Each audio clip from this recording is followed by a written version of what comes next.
வணக்கம்ப்பா. நெஞ்சு சளி அப்படிங்கிறது நுரையீரலில் அந்த சளி கட்டிக்கிறது.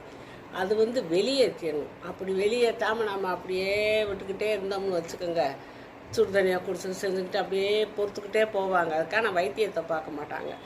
அப்படி பார்க்காம விட்டுட்டோம்னா இந்த டிபி அது இதுன்னு வேறு வேறு பிரச்சனை கொண்டு விடுன்னு சொல்லுவேன் நான்.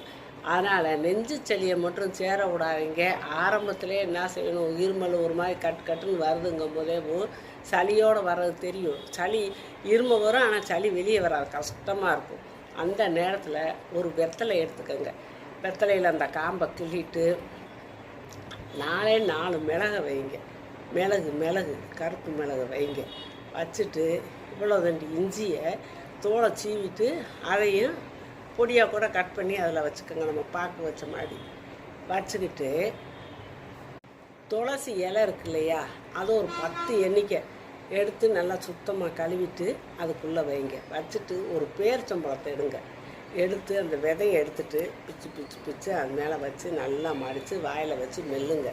அந்த பேரிச்சம்பழம் எதுக்குன்னா அது நல்லது தான், இருந்தாலும் அந்த வெத்தலை மிளகு இஞ்சி துளசி எல்லாமே காரத்தன்மையுடையது.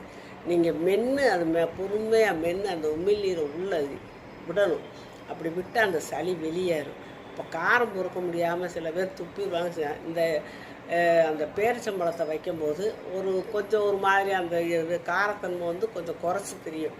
காரம் இருக்க தான் செய்யும். அதோட நம்ம மென்று அந்த உமிழ்நீரை முழுங்கிட்டு வந்தோம்னா உங்களுக்கு அந்த நெஞ்சு சளியெல்லாம் அப்பப்போ வந்துடும். டெய்லி காலையிலையும் சாயந்தரமும் இந்த மாதிரி ஒரு 3 நாளைக்கு செய்யுங்க. நெஞ்சு சளியெல்லாம் வெளியேறிடும்.